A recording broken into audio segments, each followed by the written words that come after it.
नमस्कार दोस्तों, एनएस ज्योतिष में आपका फिर से स्वागत है। आज हम बात करेंगे मिथुन लग्न यानी कि जेमिनी एसेंडेंट का नवंबर 2025 आपके लिए कैसा रहेगा, ये हम लोग समझने का प्रयास करेंगे। अगर आपने मिथुन लग्न का अक्टूबर 2025 का मासिक फलादेश एवं उपाय नहीं देखा है तो ऊपर दिए हुए आई बटन पर क्लिक करें। देखिए, ये वाला जो भाव होता है, इस भाव को लग्न भाव कहते हैं। इस भाव पे अगर 3 नंबर लिखा हुआ है तो ये मिथुन लग्न वाले जातकों की पत्रिका है। आइए देखते हैं शुरुआती तौर पे कौन कौन से ग्रह आपके किस किस भाव में बैठे हुए हैं। तो गुरुदेव आपके दूसरे भाव में बैठे हुए हैं, केतु आपके तीसरे भाव में बैठे हुए हैं, शुक्र आपके चौथे भाव में बैठे हुए हैं, सूर्य आपके पांचवें भाव में बैठे हुए हैं, बुध और मंगल आपके छठवें भाव में बैठे हुए हैं, राहु और चंद्रमा आपके नवम भाव में बैठे हुए हैं, शनिदेव आपके दशम भाव में बैठे हुए हैं।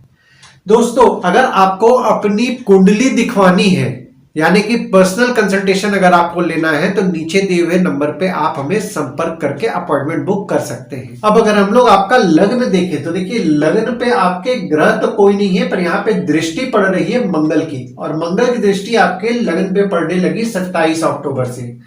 तो 27 अक्टूबर से आपको क्रोध ज्यादा आ रहा है, आपको आपके क्रोध पे नियंत्रण रखना है। वहीं आपके लग्न के स्वामी आपके छठवें भाव में विराजमान है 24 अक्टूबर से 22 नवंबर तक। तो 24 अक्टूबर से 22 नवंबर तक आपके शत्रु या कॉम्पिटिटर को लेकर के आपका फोकस रहेगा। हेल्थ के बारे में आप आपके विचार करेंगे और खर्चों के बारे में आप आपके विचार करेंगे।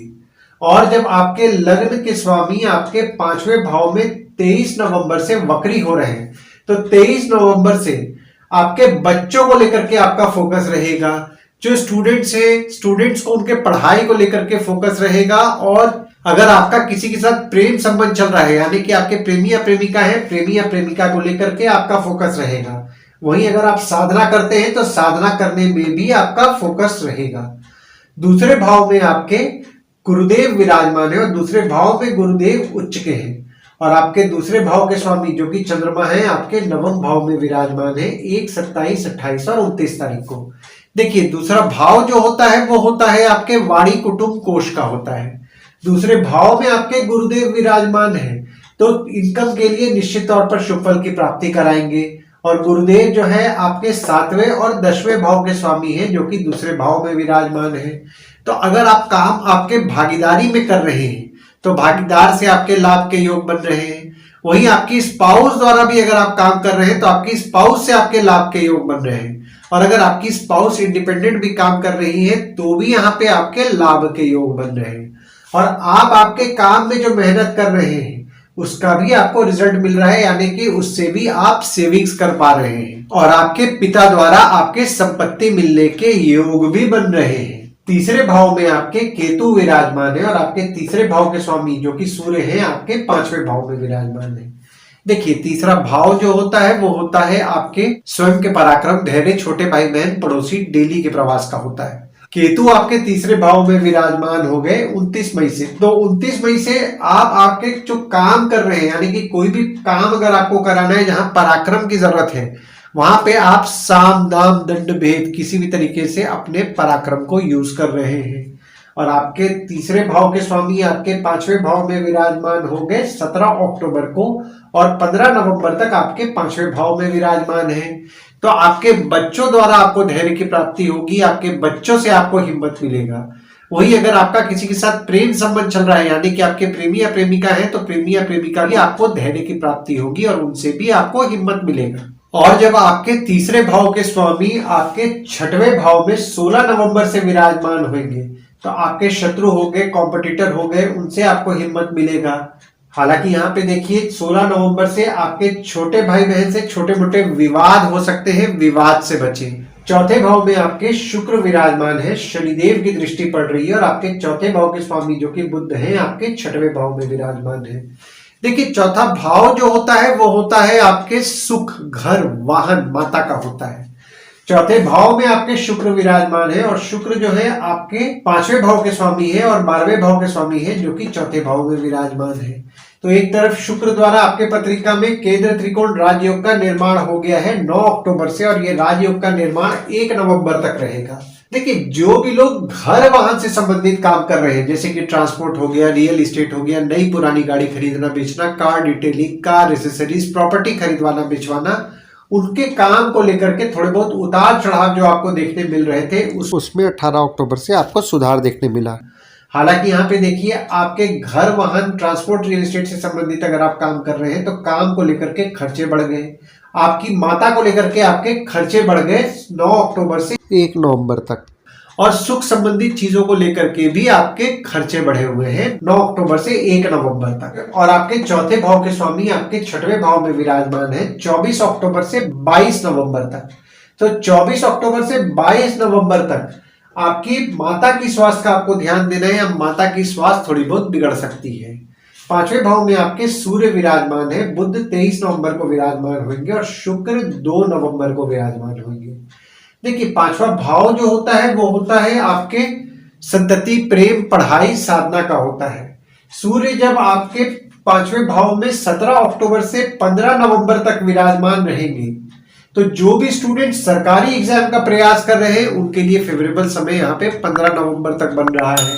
और बुध जब 23 नवंबर से आपके पांचवें भाव में वक्री होकर विराजमान होंगे तो जो स्टूडेंट्स हैं उनके पढ़ाई को लेकर के उनका कंसंट्रेशन बढ़ेगा, माता द्वारा उनको ज्ञान की प्राप्ति होगी और पढ़ाई में उनका मन भी लगेगा। शुक्र जब आपके 2 नवंबर को आपके पांचवें भाव में विराजमान होंगे तो जो भी लोग एजुकेशन संबंधित काम कर रहे हैं, जैसे कि टीचर है, प्रोफेसर है, कोचिंग इंस्टीट्यूट चला रहे हैं, ट्रेनिंग इंस्टीट्यूट चला रहे हैं, ट्यूशंस पढ़ा रहे हैं, या किसी भी प्रकार के एजुकेशन संबंधित अगर आप काम कर रहे हैं तो काम में आपके पॉजिटिव रिजल्ट आपको मिलेगा और काम से आपके लाभ के योग भी बनेंगे।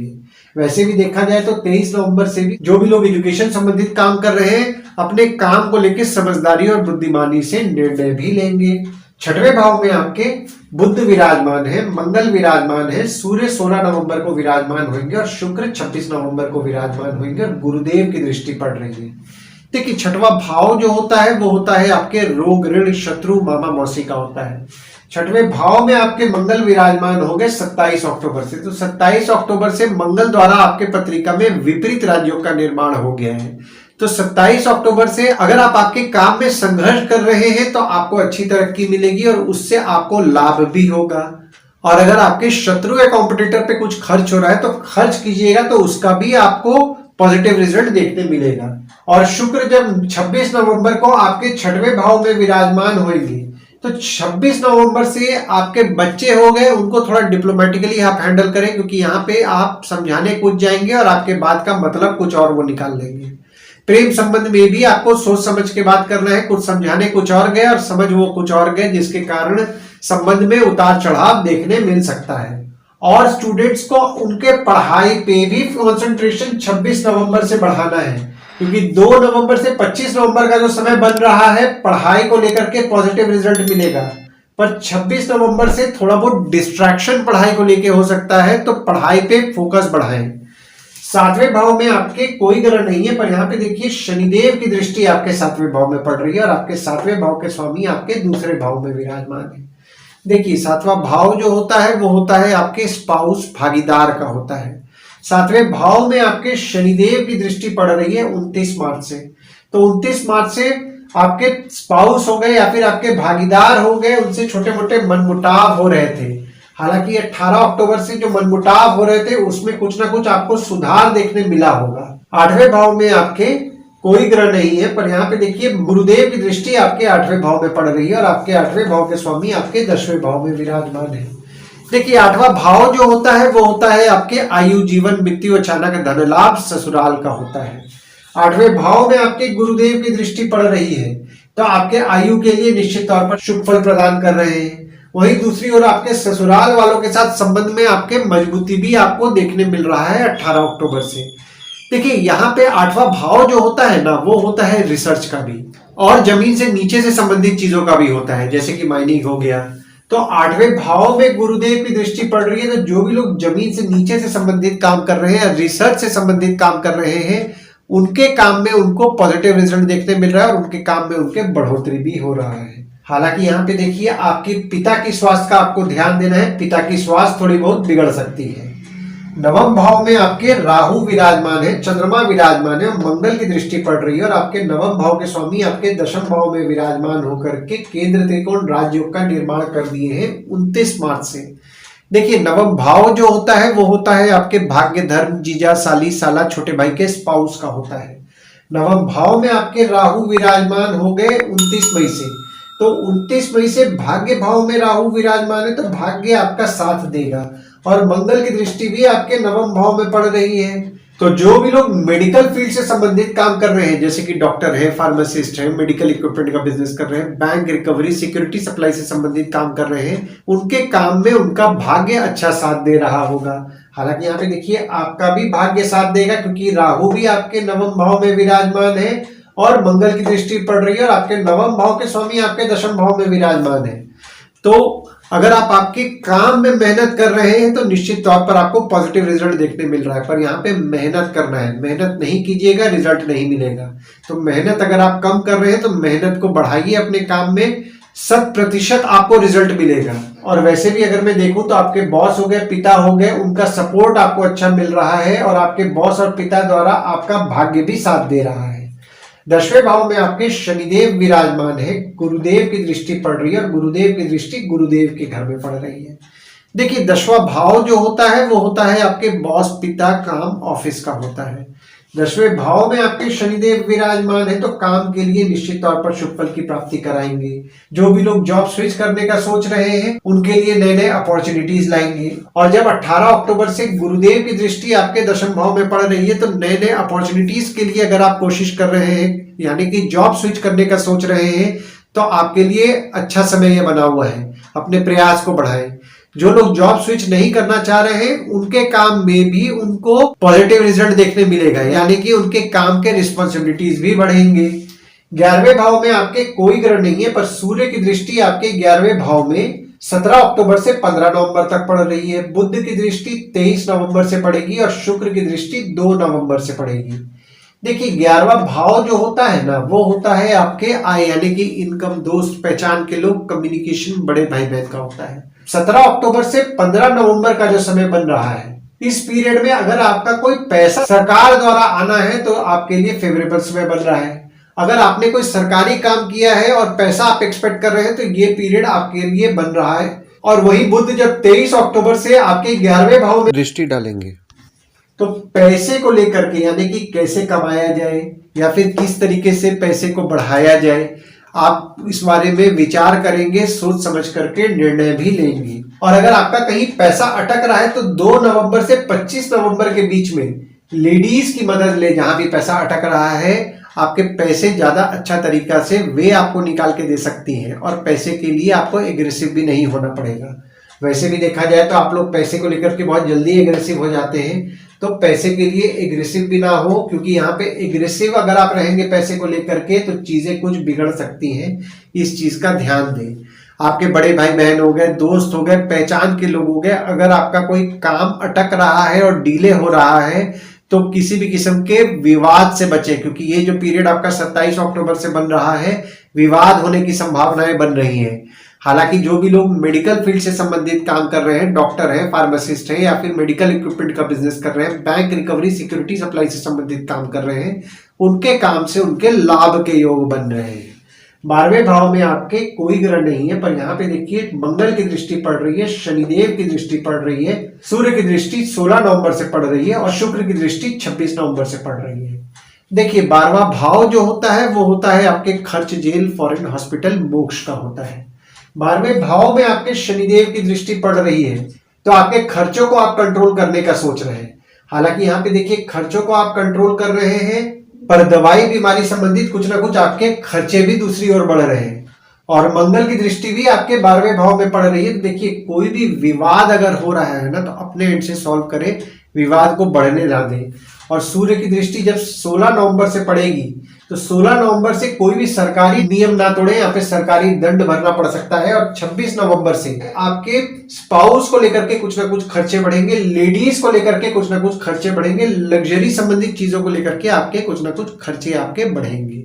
तो ओवरऑल अगर मैं देख रहा हूं ना, नवंबर का महीना, देखिए काम को लेकर के निश्चित तौर पर आपको पॉजिटिव रिजल्ट मिलेगा।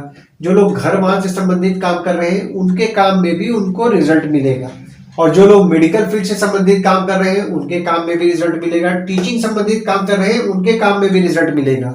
एक चीज का ध्यान देना है कि लोन अनवांटेड नहीं लेना है। अगर जरूरत है तो लोन लीजिएगा, जबरदस्ती खर्चा कर दें और खर्चा करने के बाद लोन ले, वैसी गलती ना करें, क्योंकि वो जो गलती आप करेंगे वो आपको आगे चल के पछताना पड़ सकता है। तो लोन सोच समझ के लें।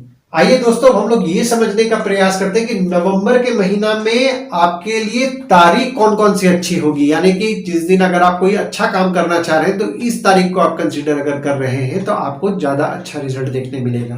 तो तारीख नवंबर के महीना में रहेगा 4 तारीख, 5 तारीख, 18 तारीख, 19 तारीख और 30 तारीख। वहीं कोई काम अगर आप करने का सोच रहे हैं तो इन तारीखों को बस आप अवॉइड अगर करेंगे तो आपके लिए अच्छा रहेगा। तो तारीख हो जाते हैं 6 तारीख, 7 तारीख, 20 से 22 तारीख, 24 से 26 तारीख। इस डेट्स पे कोई अगर आप अच्छा काम करने का सोच रहे हैं, कोई नया काम करने का सोच रहे हैं तो इस डेट्स को आप अवॉइड करें। और उपाय में आपको शनिवार के दिन शनिदेव के मंदिर जाना है, शनिदेव को तेल चढ़ाना है, तेल चढ़ा करके ओम शं शनिश्चराय नमः का जाप करना है और शनिवार के दिन पीपल के पेड़ के नीचे दिया जलाएं, उसकी 7 बार परिक्रमा करें। और मंगलवार के दिन हनुमान चालीसा, बजरंग बाण, सुंदरकांड का पाठ करें, ओम गणपते नमः का जाप करें। मंगलवार के दिन हनुमान मंदिर या गणपति मंदिर जाएं और हर दिन कोशिश कीजिए गाय को अगर आप गुड़ खिला रहे हैं तो आपको अच्छा लाभ होगा। आशा करता हूं इस वीडियो में दी हुई जानकारी आपको पसंद आई होगी। अगर आप हमें YouTube पे देख रहे हैं तो इस वीडियो को लाइक कीजिए, चैनल को सब्सक्राइब कीजिए, नोटिफिकेशन बेल जरूर दबाइए। और अगर आप हमें फेसबुक पेज या व्हाट्सएप पेज पे देख रहे हैं तो फेसबुक पेज और व्हाट्सएप पेज को लाइक करिए और फॉलो कीजिए। धन्यवाद दोस्तों, कल फिर मिलेंगे एक नए वीडियो के साथ।